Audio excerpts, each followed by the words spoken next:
আমরা কাজ, সময় এবং নল চৌবাচ্চা অধ্যায়ের দ্বিতীয় পাঠ আলোচনা করব। তো দ্বিতীয় পাঠ আজকে আমরা ৩ নম্বর প্রশ্ন থেকে শুরু করব। ৩ নম্বর প্রশ্নটি আমাদের কি রয়েছে আমরা দেখি প্রথমত। বলছে যে কবির একটি কাজ ২০ দিনে এবং রহিম ওই কাজটি ৩০ দিনে করতে পারে। তারা ২ জন মিলে একত্রে কতদিনে কাজটি শেষ করতে পারবে?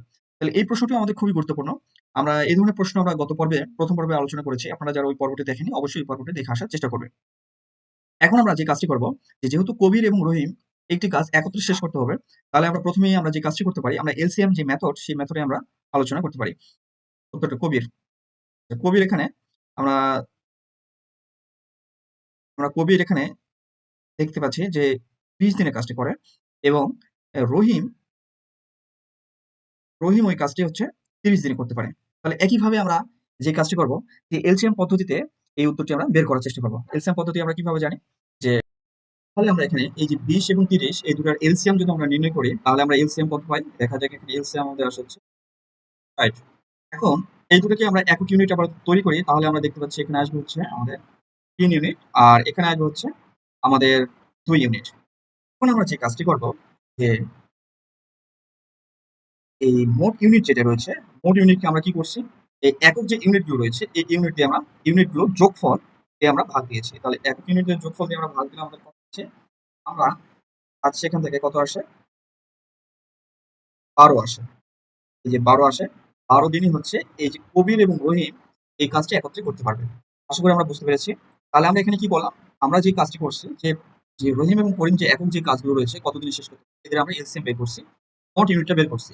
এই মোট ইউনিটকে আমরা যে কাজ করার যে সময়টা রয়েছে, একক যে কাজ করার সময়টা রয়েছে সেটাতে আমরা ভাগ দিয়ে মোট ইউনিট একক ইউনিটগুলো আমরা বের করছি। তাহলে একক ইউনিটের যোগফল দিয়ে মোট ইউনিট আমরা যদি ভাগ দিই তাহলে আমাদের যে একত্রে কাজ করার যে সময়টা সেই সময়টা আমাদের বের হয়ে আসবে। তাহলে আশা করি আমরা বুঝতে পেরেছি ১২ হচ্ছে এই প্রশ্ন। গ নম্বর হচ্ছে কোশ্চেন সঠিক অ্যান্সার। এরপর আমরা চলে যাই পরের প্রশ্নে। পরের প্রশ্ন আমাদের কি রয়েছে আমরা দেখি ৪ নম্বর প্রশ্নটি। ৪ নম্বর প্রশ্নটি আমরা দেখতে পাচ্ছি এখানে। এটাও খুবই গুরুত্বপূর্ণ প্রশ্ন। এটা কোন সালে এসেছে বা কত এটা আমরা লেখা হয়নি কিন্তু এই প্রশ্নটি গুরুত্বপূর্ণ। আমরা ৪ নম্বর প্রশ্নটি দেখি।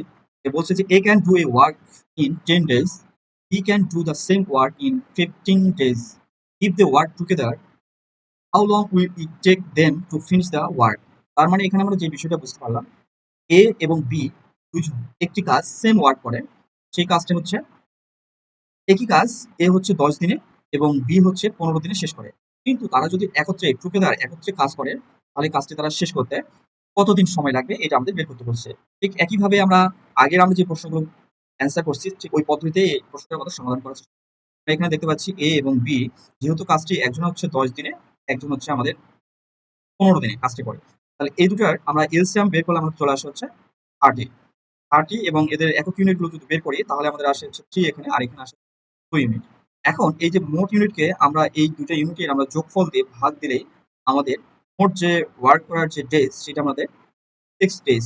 এই 6 ডে হচ্ছে এই প্রশ্নটার কারেক্ট অ্যান্সার। তার মানে আমরা দেখতে পাচ্ছি অপশন সি নাম্বার হচ্ছে এই প্রশ্নের সঠিক উত্তর। তাহলে আমরা আশা করি বুঝতে পেরেছি। পরবর্তী ক্লাসে আমরা এই ৫ নাম্বার থেকে যে প্রশ্নগুলো রয়েছে সেই প্রশ্নগুলো সমাধান করার চেষ্টা করব। ধন্যবাদ বন্ধুরা। আর আমাদের এই ভিডিওগুলো যদি ভালো লাগে আপনারা অবশ্যই ভিডিওগুলো শেয়ার করে বন্ধুদেরকে ধন্যবাদ।